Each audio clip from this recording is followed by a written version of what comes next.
So hello guys, कैसे हैं आप सभी। I hope you all are good and आपकी प्रिपरेशन बहुत अच्छे से चल रही है। एक बार फिर से स्वागत है आपका हमारे इस चैनल पे एक और नए एमसीक्यू के पार्ट्स के साथ आपके साथ हम हाजिर हैं। और इसमें कुछ मोस्ट इम्पोर्टेंट क्वेश्चंस हम और करने वाले हैं। कंटिन्यूस को 15 क्वेश्चंस इसमें हम देखेंगे, जिसमें कि आपको बहुत कुछ नया सीखने को मिलेगा। लेकिन इसमें सारे सब कुछ मिक्स क्वेश्चन डाले हुए हैं 8-10 टॉपिक्स को कंबाइन करके, तो आपको इसमें बहुत कुछ अच्छा देखने को मिलेगा और आपको मज़ा भी आएगा। अगर चैनल पर नए हैं तो सब्सक्राइब करना मत भूलना, क्योंकि ऐसे ही अपडेट आपको अपने फ़ोन पे अपलोड होते ही मिल जाएंगे। सो गाइस, स्टार्ट करते हैं आज के इम्पोर्टेंट क्वेश्चंस। फर्स्ट क्वेश्चन है हमारे पास, हु में recommend special audit of A company. यानी कि देखिए, कंपनी में अलग अलग तरह के ऑडिट होते हैं, ठीक है। उसमें भी जो इंटरम ऑडिट होता है या पीरियोडिकल ऑडिट होता है, इसमें एनुअल ऑडिट होता है, कंटिन्यूस ऑडिट होता है, अलग अलग तरह के यहाँ पे ऑडिट करवाए जाते हैं। तो एक इसी केस में एक आता है स्पेशल ऑडिट, ठीक है। स्पेशल ऑडिट कौन करवा सकता है, कौन रिकमेंड कर सकता है स्पेशल ऑडिट करवाने के लिए? तो उसका आंसर है हमारे पास option number D, central government. Central government को अगर गवर्नमेंट चाहे तो यहाँ पे अगर उसको किसी चीज़ में अगर फ्रॉड लगता है या कोई अगर अनफेयर टाइप का लगता है, तो वो वहाँ पे स्पेशल ऑडिट के लिए यहाँ पे रिकमेंडेशन अपनी दे सकती है। तो इसका राइट आंसर होता है option number D. Second question अपने पास है, which one of the following statement is correct. इसमें से कौन सी स्टेटमेंट आपकी सही है वो आपको चूज करनी है। पहली स्टेटमेंट है, if an asset is used by a company it should be owned by the company. Second है, verification of liabilities means that the amounts of current and long term liabilities shown in the balance sheet are correct. Third है, vouching and verification means the same thing. Last one is, it is not the duty of an auditor to confirm the physical existence and ownership of an asset. देखिए, पहला option जब हम देखते हैं क्या है, if an asset is used by A company it should be owned by the company. जरूरी तो नहीं है, हम लीजिंग पे भी तो लेते हैं, बहुत सारी चीज़ें हम लीज पे ले लेते हैं, किराए पे ले लेते हैं। तो जिस एसेट को यूज कर रहा है, इट डजेंट मीन दैट कि he is owner of the this asset. Lease पे भी लिया जा सकता है। सेकंड है, verification of the liability mean that amount of the current and long term shown in the balance sheet are correct. बिल्कुल सही है। हम इसमें क्या देखते हैं वेरिफिकेशन में, कि आपका जो लाइबिलिटीज़ है, लाइबिलिटी की मीनिंग हम क्या देखते हैं कि current and long term liability तो देखते हैं, है ना। जब हम लाइबिलिटीज़ की यहाँ पे वेरिफिकेशन करते हैं, एसेट्स की वेरिफिकेशन तो अलग चीज़ है। एसेट्स की वेरिफिकेशन में तो हमें क्या देखनी पड़ती है, मैंने पहले ही बताया आपको, 3 चीज़ें यहाँ पे देखनी पड़ती हैं। एक तो क्या देखनी पड़ती है, ऑनरशिप देखनी पड़ती है, एग्जिस्टेंस देखनी पड़ती है ना। और उसके अलावा जो आपका उसका लीगल जो एक्सपेंस, लीगल एग्जिस्टेंस और अमाउंट, ठीक है। ये 3 चीज़ें आपको देखनी पड़ती हैं। लेकिन लाइबिलिटीज़ के केस में अगर हम वेरिफिकेशन कर रहे हैं तो हम क्या देखेंगे, अपने एसेट जो हमारी बैलेंस शीट है उसके लाइबिलिटी साइड में हम क्या देखेंगे, एक तो करंट एसेट्स को इंक्लूड करेंगे, सॉरी करंट लाइबिलिटीज़ को इंक्लूड करेंगे। दूसरा हम लॉन्ग टर्म लाइबिलिटीज़ को, इससे हमारे टोटल जो लाइबिलिटीज़ है वो पता चल जाएगी और हम उसको वेरीफाई कर देंगे। तो हमारा बी तो सही है, लेकिन बाकी ऑप्शन भी देख लेते हैं। सी ऑप्शन है, vouching and verification means the same thing. बिल्कुल गलत है। वाउचिंग अलग होता है, वेरिफिकेशन अलग होता है। वाउचिंग हमारा क्या होता है, किसी भी ट्रांजेक्शन्स के बैकअप के लिए हम वाउचिंग करते हैं, वाउचर्स बनाते हैं। ऑडिटिंग के टाइम जो काम आते हैं, हम किसी भी, जैसे हमने परचेज का कोई ट्रांजेक्शन दिखाया हुआ है, तो उसमें हमारे पास जो परचेज का जो हमने रिसीविंग है अपने पास, वो हमारे पास होना चाहिए, तो वो वाउचर होता है हमारा, ठीक है। तो अलग अलग टाइप के वाउचर यहाँ पे बनते हैं जो हमारे एंट्री को बैकअप करते हैं, ठीक है, जनरल एंट्री। उसके बाद है हमारा last one is, it is not the duty of any auditor to confirm the physical existence and ownership of an asset. ये गलत है, क्योंकि हमारे जो ऑडिटर होता है, जब वो वेरीफाई करता है चीज़ों को, एसेट्स को, जो मैंने ऊपर बात करी है एसेट की, तो उसमें उसको उसकी फिजिकल एग्जिस्टेंस के साथ साथ ऑनरशिप ऑफ द एसेट भी उसको चेक करनी पड़ती है, साथ ही उसके अमाउंट को भी, ठीक है। अमाउंट इसमें लिखा नहीं है, कोई बात नहीं, लेकिन उसके अमाउंट यानी कि उसकी जो प्राइस है, उसकी जो फिजिकल एग्जिस्टेंस है और उसकी जो ऑनरशिप है, इन 3 चीज़ों को कंफर्म करने के बाद ही जो ऑडिटर होता है वो उसकी जो वेरिफिकेशन होती है उसको करता है। तो ये उसकी ड्यूटी होती है, इसमें लिखा गया है कि उसकी ड्यूटी नहीं है, तो ये गलत हो। ऑप्शन नंबर बी अपना राइट आंसर है, ठीक है। थर्ड क्वेश्चन है, which of the following terms is normally not seen in the field of international relations. International relations in the sense कि ग्लोबलाइजेशन के केस में हम बेसिकली देख सकते हैं कि यहाँ पे कौन सा हमारा जो टर्म है वो यूज नहीं होता। ए है हमारा अलुवाइल सोइल, बी है हमारा एक्सचेंज रेट, सी है हमारा OECD एंड डी है फ्री ट्रेड। देखिए लास्ट से शुरू करते हैं। फ्री ट्रेड, फ्री ट्रेड आपने बहुत बार अपने जो हमारा इंटरनेशनल बिजनेस होता है उसमें देखा होगा। जो रीजन बने होते हैं फ्री ट्रेड के, बहुत सारे रीजन होते हैं। उन्होंने क्या किया होता है, अपने जो दो देशों के बीच में जो रिस्ट्रिक्शंस हम लगाते हैं, है ना, ट्रेड रिस्ट्रिक्शंस लगाते हैं, उसको एलिमिनेट कर दिया जाता है, उसको हटा दिया जाता है ताकि ज़्यादा से ज़्यादा जो ट्रेडिंग हो सके दोनों के बीच में हो सके, दोनों देशों के। तो फ्री ट्रेड यूनियन टाइप के बनते हैं, है ना। तो वो हमारा फ्री ट्रेड होता है जहाँ पे किसी भी प्रकार के रिस्ट्रिक्शंस नहीं होती हैं, मॉनेटरी नॉन मॉनेटरी किसी भी प्रकार का जो हमारे जो रिस्ट्रिक्शंस हैं वो यहाँ पे नहीं होते, तो उसको बोलते हैं फ्री ट्रेड। तो ये तो ऑब्वियसली बात है कि हमारे जो इंटरनेशनल रिलेशंस हैं उसमें देखने को जरूर मिलता है। बी है OECD। अब OECD का फुल फॉर्म क्या होता है? OECD का फुल फॉर्म आप लिख सकते हैं organisation for economic cooperation and development. ठीक है, तो ये जो टर्म है ये भी हमारे इंटरनेशनल रिलेशनशिप के टर्म में यूज होता है, क्योंकि देखिए इसके फुल फॉर्म में ही क्या है, organisation for economic cooperation and development. देखिए इकोनॉमिक कोऑपरेशन किसके बीच में कोऑपरेशन? टू नेशंस के बीच में कोऑपरेशन एंड डेवलपमेंट। ठीक है, तो ये भी हमारा किस में यूज होता है? इंटरनेशनल रिलेशंस में। बी है एक्सचेंज रेट। एक्सचेंज रेट तो आपको पता ही है, जो हम एक देश की करेंसी दूसरे देश की करेंसी में हम क्या करते हैं, एक्सचेंज करते हैं। तो जिस वैल्यू पे, जिस रेट पे चेंज होता है उसको हम एक्सचेंज रेट बोल देते हैं। और ऐसे ही हमारे गुड्स के टर्म में भी होता है, इंपोर्ट एक्सपोर्ट में भी। तो इस तरह से एक्सचेंज रेट भी हमारा किस में चलता है? इंटरनेशनल रिलेशंस में चलता है। लेकिन ये जो ऑप्शन नंबर ए है अलुवाइल सॉइल, ये एक मिट्टी होती है। ठीक है, ये बेसिकली एक ऑप्शन ऐसे ही डाल दिया गया है, तो ये हमारा इनकरेक्ट है। तो एक तरह की सोइल होती है जो एक तरह से जो बलुई मिट्टी टाइप का कुछ होता है, तो जिससे एक तरह से भूस्खलन जैसा होता है, तो वो इससे रिलेटेड बिल्कुल भी नहीं है। तो कुल मिला के अपना ऑप्शन नंबर ए राइट हो जाता है, क्योंकि इसने not seen in the field of the international relationship बोला है। OECD का फुल फॉर्म नोट कर लेना, मोस्ट इंपॉर्टेंट है, पूछा जाता है। Organisation for economic cooperation and development.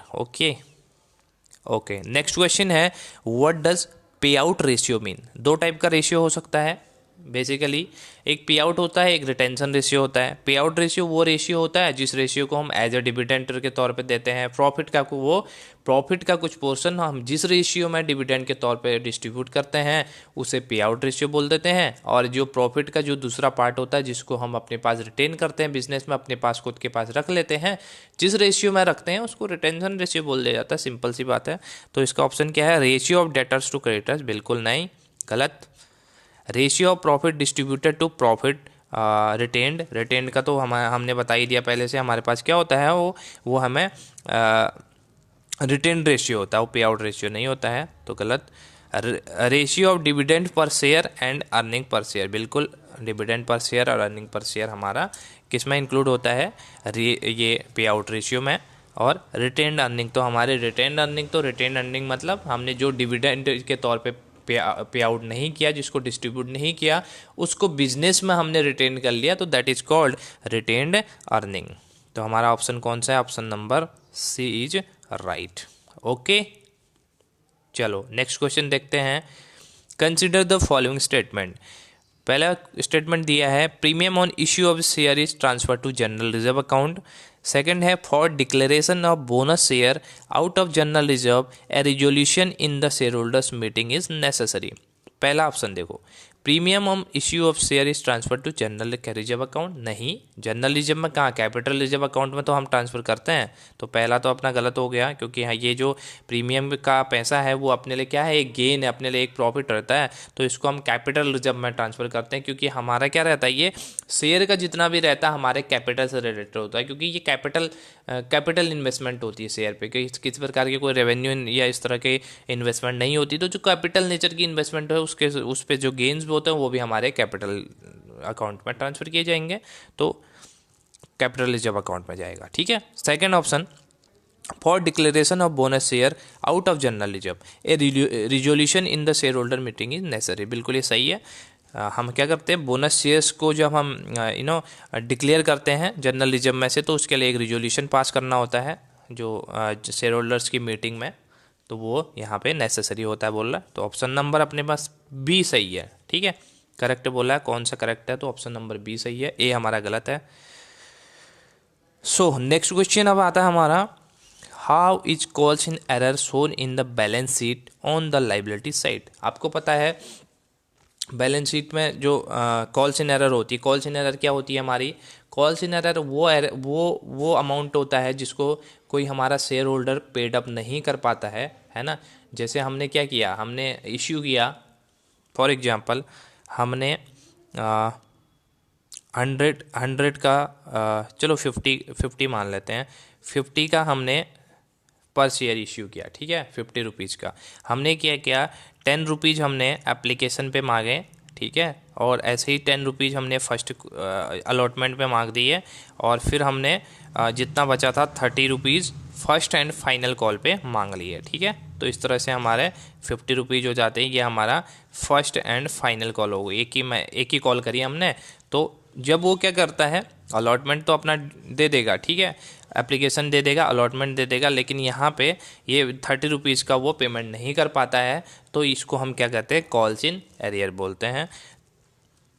ठीक है, तो इसको बैलेंस शीट में लाइबिलिटी साइड में कहाँ पे दिखाया जाता है, तो इसके ऑप्शन पढ़ते हैं, by deducting the amount from the called up capital under the heading reserve and surplus, by deducting the amount from capital reserve, by deducting the amount from share forfeiture account.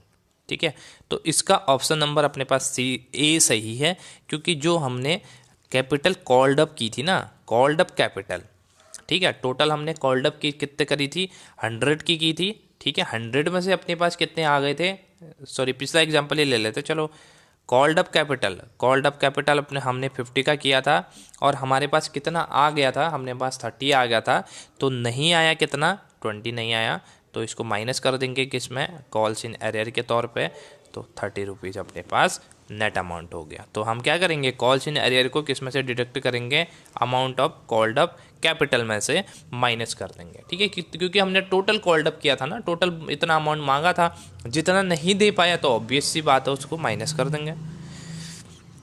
इसका option number A सही है, 6th वाले का।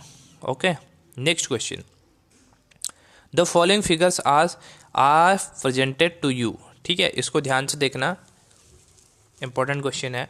इसमें दिया गया है, year दिया गया है, and sales profit and loss भी दिया गया है। ठीक है, 3 चीज़ें दी गई, ईयर दिया है, सेल्स दिया है, एंड प्रॉफिट एंड लॉस दिया है, और 2 ईयर का आपको दे रखा है, 1999 का और 2000 का आपको दिया है। आपसे बोला है कि कैलकुलेट प्रॉफिट वॉल्यूम रेशियो, जिसको हम बोलते हैं पीबी रेशियो। ठीक है, पीबी रेशियो के बहुत सारे फॉर्मूले होते हैं, ठीक, आपने देखे होंगे, C/S इंटू 100 होता है। ठीक है, कंट्रीब्यूशन अपॉन सेल्स इंटू 100 होता है। इसके अलावा कंट्रीब्यूशन को आप चेंज भी कर सकते हो, sales minus variable cost upon sales into 100 भी कर सकते हो। ठीक है, क्योंकि कंट्रीब्यूशन इक्वल टू क्या होता है, C-S होता है, कंट्रीब्यूशन S माइनस VC होता है। ठीक है, सेल्स में से अगर वेरिएबल कॉस्ट माइनस करते हो तो आपके पास क्या निकल के आता है, कंट्रीब्यूशन निकल के आता है। अगर आप C/S इंटू 100 करते हो तब भी अपने पास ये पीबी रेशियो का फॉर्मूला होता है। इस सी को आप सी ना लिख के, कंट्रीब्यूशन ना लिख के, आप क्या कर सकते हो, S माइनस BC भी लिख सकते हो, यानी कि सेल्स माइनस वेरिएबल कॉस्ट भी कर सकते हो। S minus BC upon S into 100 भी हमारा पीबी रेशियो का फॉर्मूला होता है। बहुत सारे फॉर्मूले होते हैं। ठीक है, कैसे भी आप फॉर्मूले को बना सकते हो, लेकिन एक स्पेशल केस में जहाँ पे आपको 2 ईयर्स का प्रॉफिट और साथ में सेल्स की वैल्यू दी रहती है, तो हमारा एक स्पेशल टाइप का फॉर्मूला यहाँ पे अप्लाई होता है, वो होता है पीबी रेशियो के लिए चेंज को मैं डेल्टा से दिखा देता हूँ, चेंज इन प्रॉफिट बट्टे चेंज इन सेल्स इनटू 100। तो ये हमारे किसका होता है फॉर्मूला, ये पीबी रेशियो का होता है, जहाँ पे 2 ईयर्स का हमें क्या डेटा दिया रहता है, प्रॉफिट एंड सेल्स का। तो हम देख लेंगे कि कितना यहाँ पे चेंजेज हुआ हमारे प्रॉफिट में, कितना हमारे सेल्स में चेंज हुआ, तो उसको कैलकुलेट करके हम यहाँ पे अगर हमें परसेंटेज में निकालना है तो बेसिकली हम 100 से मल्टीप्लाई कर देते हैं, बस निकालते हैं। 1999 का देखिए 1 लाख रुपीज़ का तो हमें सेल्स दिया गया है, 10,000 का यहाँ पे प्रॉफिट नहीं है, लॉस है, ठीक है, इसको ध्यान देना। नेक्स्ट ईयर 2000 का 2,50,000 अपने पास सेल्स दिया गया है, 20,000 प्रॉफिट है, हमको निकालना है पीबी रेशियो। चलो निकालते हैं। पहले हमें देखते हैं कि प्रॉफिट में हमारे कितना चेंज आया है। देखो अगर फॉर एग्जांपल यहाँ पे 10,000 पहले हमारे लॉस की जगह पे प्रॉफिट रहता तो सीधा सीधा हम क्या करते, 10,000 का पहले प्रॉफिट था, अभी 20,000 का हो गया, तो चेंज कितना हुआ, सीधा सीधा होगा 10,000 का चेंज हो गया। तो हम सीधे सीधे क्या बोल देते, 10,000 का अपने पास चेंजेज इन प्रॉफिट है, तो चेंजेज इन प्रॉफिट 10,000 ऊपर आ जाता, बाकी सेल्स का डेटा नीचे आ जाता। लेकिन यहाँ पे हुआ क्या है, ऊपर हमारा लॉस हो गया। तो इस केस में हम क्या करेंगे, देखिए लॉस को हम किससे दिखाते हैं, ऑब्वियस सी बात है, किससे, माइनस से 10K, ठीक है। उसके बाद क्या करते हैं, हम चेंज निकालने के लिए माइनस करते हैं, कितना, 20K, ओके। हमारे पास कितना आ गया, नेट चेंज कितना आ गया, -10K -20K, कितना हो गया, -30K, कितना आ गया, -30,000 आ गया ना सीधा सीधा। हमें क्या निकालना होता है, चेंज निकालना होता है, तो चेंज निकाल तो रहे हैं, ये माइनस हमने यहाँ पे माइनस किया, करना ही है, पहले भी करना ही है, प्रॉफिट हो तब भी करना ही है, लॉस हो तब भी करना है, लेकिन यहाँ पे ये माइनस क्यों आया, क्योंकि यहाँ पे लॉस दिया गया है, ठीक है। तो -10,000 और -20,000, तो कितना हो गया, -30,000 हो गया, और डिवाइडेड बाई कितना हो जाएगा, चेंज इन सेल्स कितना है, 1 लाख की सेल पहले थी, 2,50,000 की सेल्स फिर बाद में हो गई, तो कितना हो गया, 1,50,000 की यहाँ पे सेल हो गई, ठीक है। उसके बाद क्या करेंगे, 100 से मल्टीप्लाई कर देंगे, और चेंजेज में हम यहाँ पे क्या देखते हैं, इसको इग्नोर करते हैं, ठीक है। नेट चेंजेज में हम क्या करेंगे, अपने जो माइनस वाली टर्म है उसको इग्नोर कर देंगे, ठीक है। कितना चेंजेज हुआ वो देख लेंगे, तो अपने पास कितना डेटा निकल के आएगा। इसको अगर आप सॉल्व करते हो, 1,50,000 नीचे था हमारे पास, तो हम क्या करेंगे, 1 2 3 4 1 2 30,000 था ना, 3 4, तो अपने पास कितना निकल के आएगा, 15 2 जा 30, 20% अपने पास निकल के आएगा, आंसर नंबर डी, ठीक है। कैसे निकाला समझ में आ गया इस तरह के क्वेश्चंस में, क्योंकि यहाँ पे देखो फॉर एग्जांपल मैं दोबारा समझा देता हूँ, अगर इसकी जगह पे, एक सेकंड रुकिए, इसकी जगह पे यहाँ पे जो लॉस दिया गया है इसकी जगह पे अभी प्रॉफिट होता है, जैसे 10,000 का क्या होता, प्रॉफिट दिया रहता, और दूसरे में तो प्रॉफिट दिया ही है 20,000 का, तो हम कैसे करते इस क्वेश्चन को, हम कहते पहले 10,000 का था यानी कि प्लस 10,000 था, ठीक है, बाद में कितना हो गया, -20 हो गया, तो टोटल कितना हो गया, 10,000 का यहाँ पे नेट चेंज आ गया, और मैंने बोला साइन यहाँ पे आप इग्नोर करेंगे, 10,000 का चेंज आ गया, ठीक है। वैसे ही हमारे कितना, 1,50,000 किस में आया था, सेल्स में आया था, तो इसको मल्टीप्लाई कर देंगे, आंसर निकल जाएगा। लेकिन यहाँ पे जब माइनस में दे रखा है तो हमें वो माइनस के टर्म में ही लेनी है, -10,000 -20,000, तो टोटल हो गया -30,000, ठीक है, -30,000, और सेल्स का तो बिल्कुल सही डेटा है, 1 लाख का तो 2,50,000 हो गया, तो 1,50,000 इंक्रीज हो गया, ठीक है। यहाँ पे इंक्रीज डिक्रीज हम बेसिकली नहीं देखते, हम देखते हैं चेंज कितना हुआ, ठीक है, अमाउंट कितनी चेंज हुई, ये चीज़ हम देखते हैं।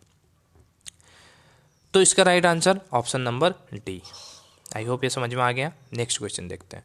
The following information is obtained from the records of के कंपनी लिमिटेड। कोई के कंपनी लिमिटेड है, उससे इन्फॉर्मेशन हमें ऑब्टेन हुई है। सेल्स दे रखा है 1 लाख यूनिट के, और रुपीज़ भी है 1 लाख, यानी कि 1 रुपये का 1 यूनिट रहा होगा, तभी ये डेटा है। वेरिएबल कॉस्ट दी है 40,000 की, फिक्स कॉस्ट दे रखी है 30,000 की। Find out margin of safety बोल रहा है। देखिए मार्जिन ऑफ सेफ्टी होता क्या है, मार्जिन ऑफ सेफ्टी का मतलब होता है कि एक ऐसा सेफ्टी पॉइंट जिसमें हमें हम अपने मार्जिन को कमाने के लिए सेफ यहाँ पे सिक्योर फील करें। तो इसके लिए कुछ फार्मूलेज होते हैं, यहाँ पे मैं आपको अलग अलग फार्मूलेज भी होते हैं, लेकिन डेटा के अकॉर्डिंग आप किस फार्मूले को यहाँ पे अप्लाई करते हैं, इसको MOS बोला जाता है। तो डेटा बताएगा हमें कि हमें फार्मूला कौन सा अप्लाई करना है, ठीक है ना।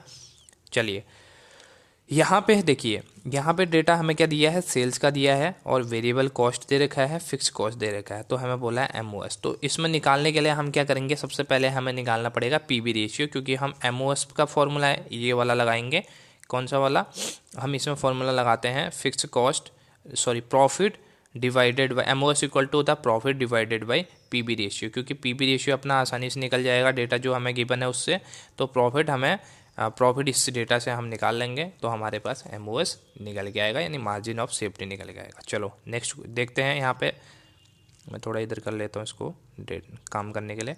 ओके, कैसे निकालना ध्यान से देखना। हमें दिया है सेल्स और वेरिएबल कॉस्ट, वो सीरीज आप हमेशा याद रखना, हमेशा रट लो इसको, रट के दिमाग में भर लो इसको, क्योंकि ये इतने क्वेश्चंस में काम आएगा आप सोच नहीं सकते। Sales, S for sales minus variable cost, ठीक है। सेल्स में से वेरिएबल कॉस्ट अगर माइनस करोगे तो निकल के आएगा कंट्रीब्यूशन। सेल्स में से वेरिएबल कॉस्ट माइनस किया, निकल गया कंट्रीब्यूशन। कंट्रीब्यूशन में से अगर आप फिक्स कॉस्ट को माइनस करते हो तो निकल के आता है प्रॉफिट।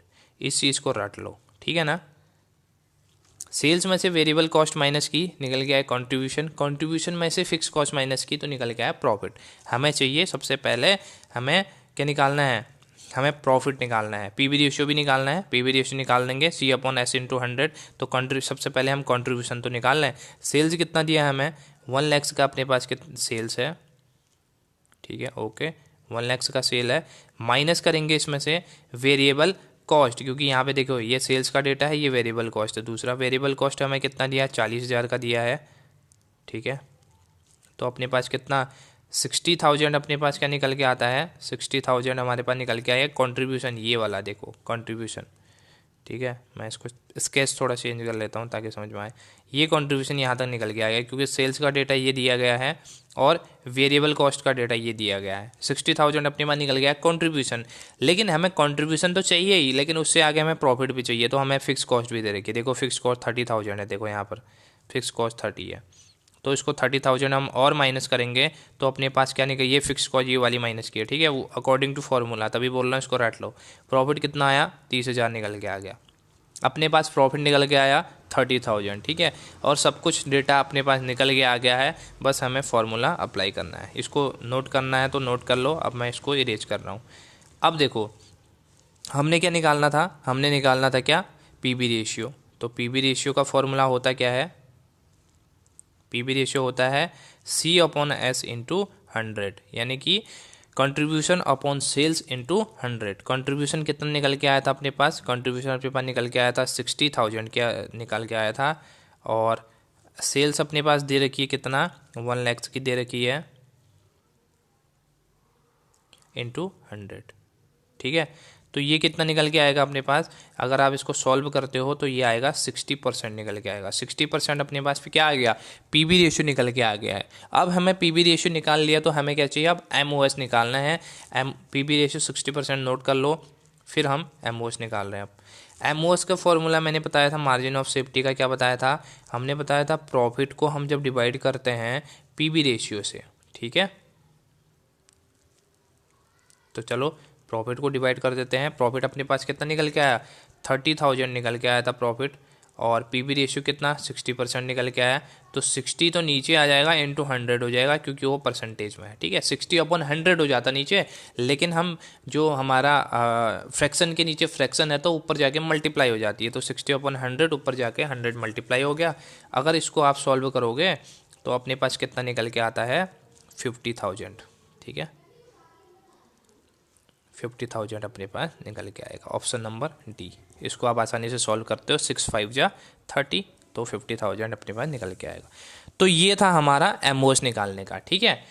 इसके ये जो फॉर्मूला है इससे आप आसानी से पीबी रेशियो भी निकाल सकते हो जब एमओएस दिया हो। देखो यहाँ पे क्या दिया था, यहाँ पे मैं इसको ट्रांसफ़र कर देता हूँ, आप फर्दर क्वेश्चन में आ सकता है, क्या पता।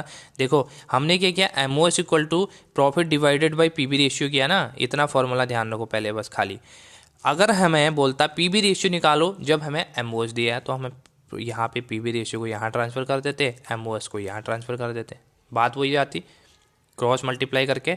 तो एमओएस हमारा इसके डिनोमिनेटर में आ जाता, पीबी रेशियो निकालने वाला हो जाता। तो फॉर्मूला क्या बन जाता पीबी रेशियो का, प्रॉफिट बट्टे एमओएस, सीधा सा बंडा है। तो इस तरह के हमारी जो ये फॉर्मूलेज हैं वो एक दूसरे से इंटरलिंक होते हैं, इस तरह से आप इसको याद रख सकते हैं, ठीक है। चलिए, इसका तो निकल गया ऑप्शन नंबर डी 50,000। अब है 9th क्वेश्चन।